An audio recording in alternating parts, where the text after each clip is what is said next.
La yasukul khaira illallah. Bismillahi masyaallah. Makana. Bismillahi masyaallah. La yasrifus su'a illallah. Bismillahi masyaallah. Makana min ni'matin faminallah. Bismillahi masyaallah. La hawla wa la quwwata illa billahil aliyil azim. Allahumma salli ala sayyidina Muhammadin Al-Fatih lima ulif wal khatim lima sabak nasiril haqqi bil haqqi wal hadi ila siratikal mustaqim wa ala alihi haqqa qadrihi wa miqdarihil azim. Allahumma salli ala sayyidina Muhammadin salatan taj'aluna biha min ahlil ilmi zahiran wa batina wa tahsyuruna bi ibadikas salihin fi dunyana wa ukhrana wa ala alihi wa sahbihi wa sallim. Ya Allah, Ya Allah, Ya Allah, Ya Hayyu Ya Qayyum, Ya ilahana wa ilaha kulli syai' ilaha wahidan la ilaha illa anta. Allahumma inna nas'aluka ya man la ilaha illa anta bihaqqi la ilaha illa anta antarhamana bila ilaha illa anta. Allahumma inna nas'aluka ya man la ilaha illa anta bihaqqi la ilaha illa anta antardu anna bila ilaha illa anta. Allahumma inna nas'aluka ya man la ilaha illa anta bihaqqi la ilaha illa anta antaghfir lana bila ilaha illa anta. Allahumma akhlis qulubana binuri rububiyyatika wa uluhiyyatika bihaqqi qul huwallahu ahad Allahus samad lam yalid wa lam yulad wa lam yakul lahu kufuwan ahad. Amma ba'du. Ila hadratin Nabi Mustafa Sayyidina Muhammadin sallallahu alaihi wasallam wa alihi wa sahbihi wa ali baitihi wa dhurriyyatihi wa ikhwanihi minal anbiya'i wal mursalin wa syuhada'i was salihin wa siddiqin wa tabi'in wa tabi'it tabi'in wal ulama'il 'amilin wal rasyidin wal mufassirin wal muallimin wal muallifin wal mujtahidin was sufiyin wal musannifin وصل إلى ملائكة جبريل وميكائيل وإسرافيل وإزرائيل عليهم الصلاة والسلام وإلى جميع الملائكة المقربين عليهم الصلاة والسلام وصل إلى سيدنا أبي بكر الصديق رضي الله عن سيدنا عمر بن الخطاب رضي الله عن سيدنا عثمان بن عفان رضي الله عنه وسيدنا علي بن أبي طالب كرم الله وجهه وصل إلى سيدنا بليان ابن ملكان نبي الله هدير عليه السلام وصل إلى سلطان أولياء شيخ قادر الجيلاني وجميع أولياء الله من مشارق الأرض إلى مغاربها في برها وبحرها أولا وآخرا ظاهرا وباطنا وصل إلى مؤلف هذا الكتاب حجة الإسلام شيخ الإمام أبي حامد الغزالي رحمه الله تعالى ونفعنا الله بعلومه وبأنواره وبأسراره وبركاته وصل إلى جميع مشايخنا من مآدي سلفية شفية سكري جستبندو Ki Haji Raden Samsul Arifin wa Ki Haji Raden As'ad Samsul Arifin wa Haji Raden Ahmad Fawaid As'ad wa Ki Haji Raden Muhammad Khalil As'ad wa Ki Haji Raden Ahmad Azim Ibrahim jami'i ahlil baiti wal hikmah al muntasibina ila al ma'had salafiyah syafiyah wa nafa'ana Allahu bi ulumihim wa bi anwarihim wa bi asrarihim al-qadhim. Syai'ul lillahi lahumul fatihah. A'udzu billahi minasyaitonir rajim. Bismillahirrahmanirrahim. Alhamdulillahi bil alamin arrahmanirrahim maliki yaumiddin. Ihdinas siratal mustaqim siratal ladzina an'amta 'alaihim ghairil maghdubi 'alaihim waladdallin. Bismillahirrahmanirrahim. Qala rabbi shrah li sadri wa yassir li amri wahlul 'uqdatam min lisani yafqahu qawli.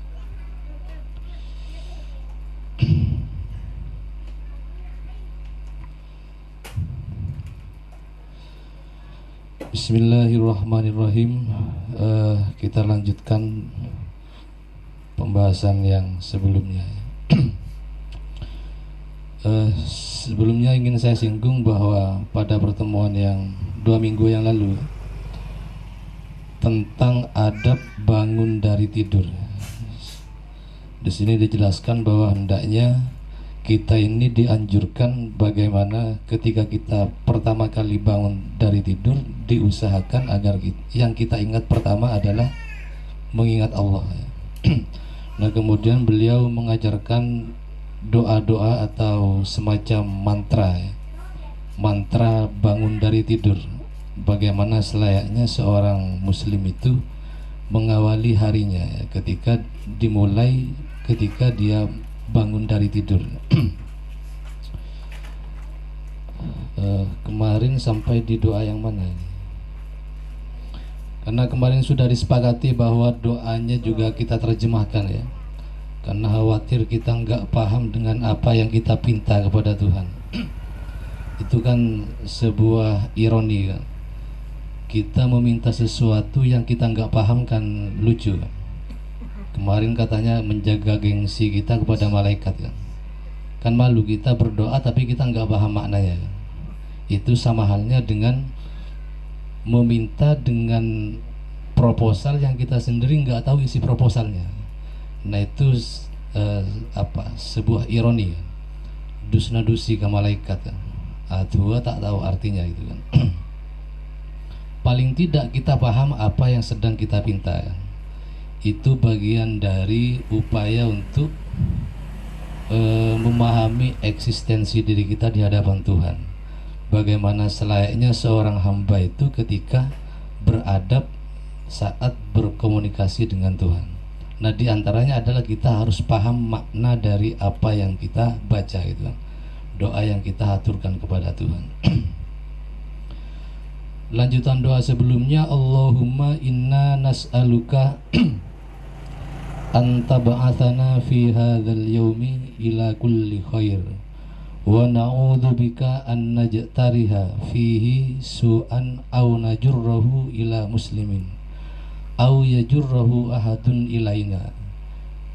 Allahumma wahai Allah, inna sesungguhnya kami, ini lanjutan doa sebelumnya ya, doa bangun dari tidur. Inna sesungguhnya kami nas'alu meminta siapa kami kepadamu anta ba'athana agar membangkitkan siapa engkau kepada kami fi hadzal yaumi pada hari ini. Membangkitkan atau mendorong ya, al-ba'its itu bisa dimaknai mendorong atau memotivasi ya. Jadi kita meminta energi kepada Allah agar kita terdorong ila kulli khairin, kepada setiap kebaikan. Jadi setiap kebaikan yang ada pada hari itu kita pinta kepada Allah, kita request kepada Allah dengan doa ini. Wa na'udzu, dan kami berlindung, bika denganmu, artinya dengan keagunganmu wahai Allah, an najtariha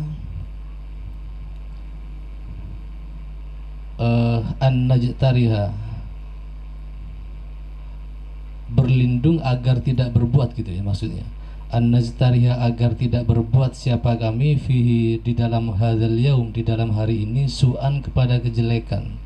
Artinya dengan doa ini, dengan redaksi ini kita meminta perlindungan kepada Allah agar jangan sampai kita ini terjerumus ke dalam kejelekan yang ada pada hari ini gitu. Au najurrahu, atau menarik siapa kami hu kepada kepada kejelekan itu, ila muslimin, kepada seorang muslim. Atau kita berlindung kepada Allah agar jangan sampai kita membuat orang lain terjerumus pada kejelekan. Jadi ini doa ini sudah komprehensif ya. Artinya masuk dalam pesan Nabi, la dororo wala diroro. Janganlah engkau itu merugikan diri kalian dan juga merugikan orang lain. Nah kalau kita setiap muslim sudah berhasil melaksanakan hadis itu, saya kira urusan sudah selesai ya. Artinya simple sebagai seorang muslim, minimal paling tidak. Kan kalau Ki Afif itu kan membagi kategori manusia itu kan ada 3 tingkatan. Yang pertama manusia di bawah standar, yang kedua manusia yang kelasnya standar, yang kedua manusia kelasnya ideal. Nah orang yang manusia di bawah standar itu ya perbuatannya ini banyak merugikan orang lain. Bukan hanya merugikan diri sendiri tapi juga merugikan orang lain. Itu manusia di bawah standar. Nah, kemudian manusia yang sifatnya standar, minimal walaupun dia tidak bisa memberikan manfaat pada orang lain, tapi dia tidak memberikan mudarat, tidak membahayakan pada orang lain, itu standar ya. Nah di atasnya standar manusia ideal. Artinya di samping dia tidak membahayakan orang lain, justru dia juga bisa memberikan manfaat pada orang lain. Itu tipe manusia ideal. Nah, paling tidak kita ini masuk yang standar ya. Paling tidak, kalau kita nggak bisa memberikan manfaat, minimal cek nyake orang, minimal cek merugi orang, minimal cek merugikan orang lain, minimal di situ. Syukur-syukur kita bisa memberikan manfaat kepada orang lain, itu sudah masuk manusia ideal ya. Ini menurut guru kita Kiai Afifuddin ya. Nah, doa ini saya kira sudah masuk ke situ. Jadi kita minta perlindungan kepada Allah agar kita tidak terjerumus pada kejelekan pada hari ini, atau kita juga tidak menyebabkan orang lain terjerumus pada kejelekan dengan kata-kata au najurrohu ila muslimin au najurrohu ila muslimin. Selanjutnya au yajurrohu ahadun ilaina, atau menarikhu kepada kejelekan itu ahadun, siapa seorang pun ilaina, kepada kami. Ini kita minta perlindungan kepada Allah agar tidak sampai dijerumuskan oleh orang lain pada kejelekan itu.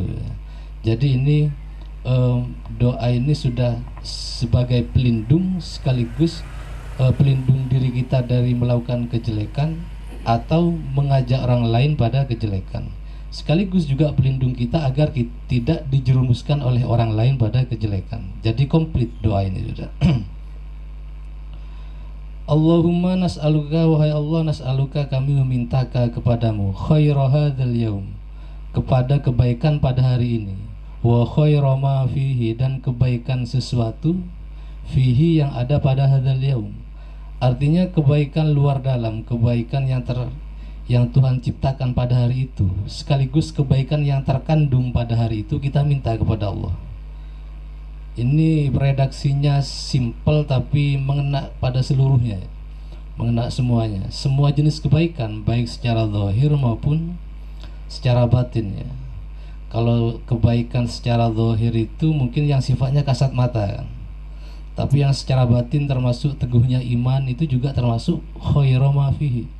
Artinya pada hari itu kita masih diberi keistiqomahan oleh Allah untuk merasakan iman, itu sudah kebaikan, termasuk kebaikan. Kita masih diberi kesempatan oleh Allah untuk bisa bersyukur atas nikmat pada hari itu juga termasuk khairu ma fihi. Jadi ada maksud khair di sini adalah zahiran wa batinan. Wa na'udzu, dan kami berlindung bika denganmu, artinya dengan keagunganmu wahai Allah, min syarri hadzal yaum, dari kejelekan hari ini, wa syarri ma fihi, dan kejelekan sesuatu fihi yang ada pada di hadzal yaum, yang ada di hari ini. Jadi setiap kejelekan yang Tuhan takdirkan, yang Allah takdirkan pada hari itu, kita minta perlindungan dari itu. Termasuk kejelekan sesuatu yang juga Tuhan ciptakan di dalam hari itu, kita minta perlindungan dari itu ya. Nah, jadi mirip-mirip dengan yang tadi ya. Jadi kita mohon perlindungan dari segala bentuk kejelekan, baik secara zahir maupun secara batin. Nah, ini akhir doanya. Nah, kalau ini dibaca doa dari awal sampai yang tadi panjang ya. Minimal kita baca dan yang bagian awalnya ya. Alhamdulillahilladzi ahyana ba'dama amatana wa ilaihin nusyur. Itu yang paling simpel, yang paling singkat. Minimal kita baca yang itulah minimal, daripada tidak sama sekali ya. Kalau dibaca semuanya kan agak panjang juga. Tak lem depak ke WC siawadu ini ya. Lah cukup singkat baik. Alhamdulillah, minimal kita menyadari, bersyukur kepada Allah bahwa kita masih diberi kesempatan untuk melanjutkan hidup. Minimal di situ kesadaran kita ketika bangun tidur. Nah, itu maksud dari apa yang beliau sampaikan, wal yakun awwalu ma yajri ala qalbika wa lisanika dzikrullahi. Nah, jadi beliau itu menganjurkan bagaimana ketika seorang muslim itu terbangun dari tidur, hal pertama yang paling dia ingat dan yang paling dia sadari di hati dan pikirannya adalah rasa syukur kepada Allah, atau disebut dengan zikrullah ini ya. Bukan yang lainnya, bukan yang lainnya. Nah, ini sebenarnya inti ajarannya di situ ya. Bagaimana orang ketika dia terbangun dari tidurnya, dia memiliki kesadaran eksistensialnya sebagai seorang makhluk. Ya, sebagai seorang makhluk. Dalam artian ketika kita terbangun dari tidur, kita tidak lepas dari ruang kesadaran ilahiyah itu, bahwa sesungguhnya kita terbangun pun ternyata atas izin dari Allah yang maha menghidupkan kan. Nah minimal kita menyadari itu ketika terbangun dari tidur ya.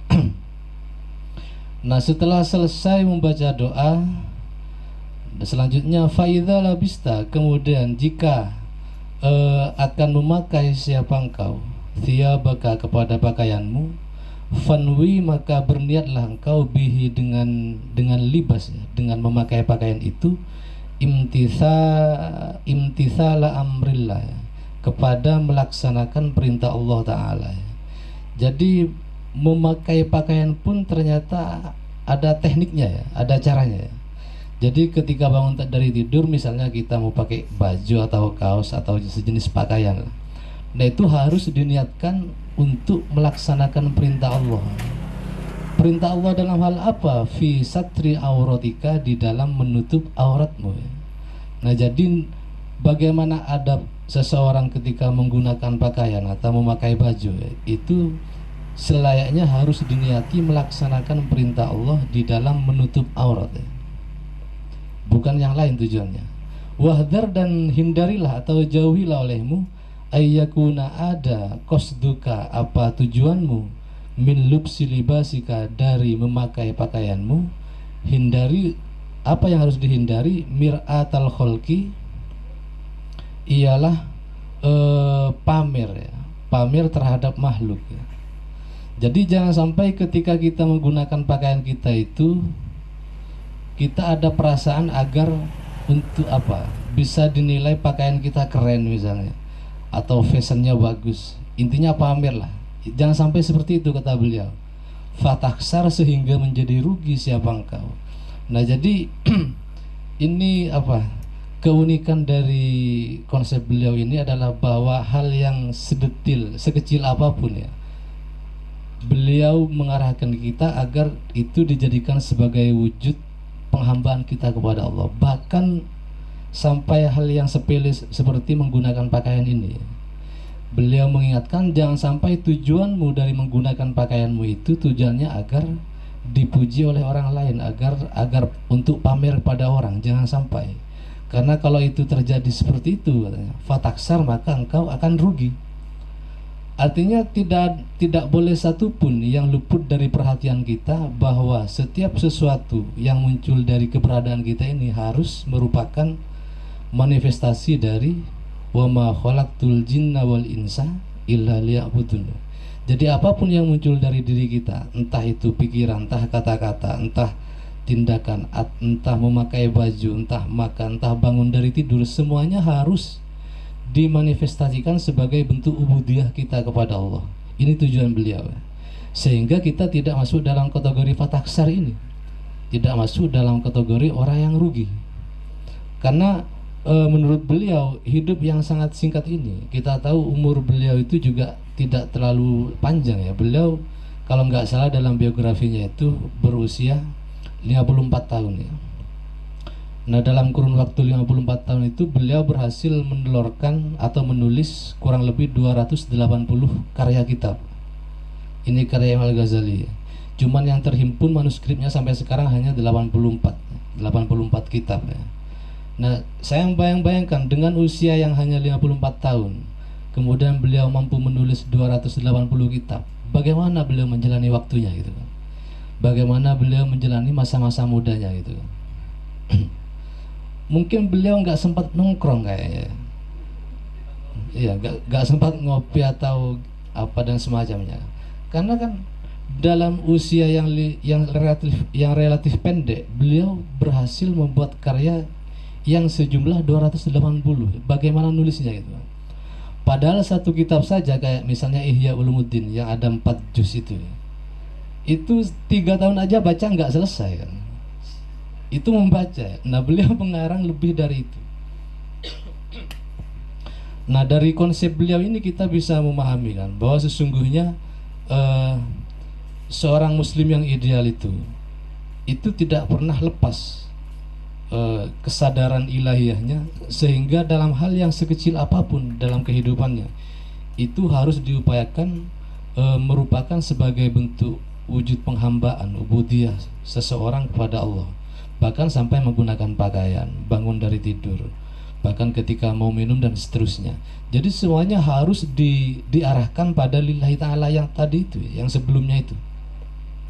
Nah, di sini saya kira perlu belajar untuk menyadari ini, minimal di situ ya, minimal. Nah, paling tidak kita bisa mengurangi pengkhianatan kita kepada Allah, minimal kan. Mulai dari hal-hal yang paling kecil itu ya, mulai dari pakai baju, mulai dari bahkan mungkin mulai dari ngopi sekalipun dan seterusnya. Jadi paling tidak kita setiap hari bisa mengurangi daftar pengkhianatan kita kepada Allah. Saya pernah mendengar bahasa seorang, nah mungkin kalau bahasa orang-orang pesantren dikatakan majdub lah ya. Jadi beliau pernah berkata seperti ini dalam bahasa Madura ya, cek neser ke Allah ya. Nah saya dengar tuh kaget, ini macam matuan saya, neser ke Allah kan lucu kan. Ada seorang hamba bilang neser ke Allah. Jadi saya pikir-pikir bahasa itu, ternyata ada benarnya juga kalau kita analisa ya. Jadi bahasa-bahasa neser ke Allah itu dia melihat dari satu sisi Allah yang tidak berhenti memberikan kita nikmat, memberikan kita anugerah, bahkan untuk hal-hal yang tidak pernah kita pinta sekalipun ya. Allah selalu memberikan itu, memberikan oksigen dengan gratis. Kita tiap hari bisa menghirup udara segar, bisa masang dan seterusnya tanpa kita pinta. Tapi ternyata perlakuan apa yang kita berikan kepada Allah? Pengkhianatan demi pengkhianatan, pelanggaran demi pelanggaran. Untung Allah sabar gitu kan. Makanya Allah punya sifat as-sabur kan. Punya dalam Al-Asmaul Husna, Allah itu punya sifat as-sabur yang maha sabar.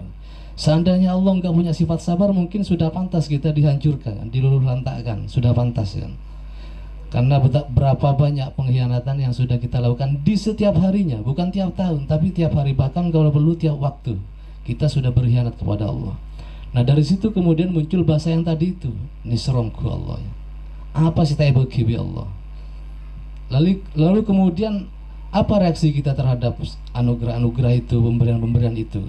Kita tidak pernah menyadari itu. Jadi bisa dibayangkan misalnya ada orang, katakanlah seorang teman, sahabat, tiap hari memberikan kita uang, memberikan kita rokok misalnya dan seterusnya.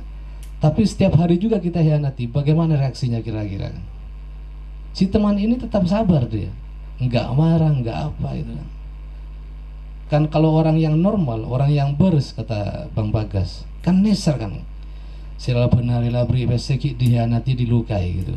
Nah Allah lebih dari itu, coba bayangkan. Kita bayangkan itulah. Minimal paling tidak kita bisa mengurangi daftar pengkhianatan demi pengkhianatan, minimal di situ kan. Nah barangkali dari merenungkan masalah itu kan, paling tidak ini bisa bagian dari upaya untuk untuk memperbaiki diri kita kan, paling tidak minimal. Dari yang mungkin makhluk yang kelasnya di bawah standar, minimal menjadi yang standar lah. Nah syukur-syukur kita diberi kekuatan dari Allah untuk menjadi manusia yang ideal ya. Semoga bermanfaat. Wallahu a'lam bishawab. Al-Fatihah.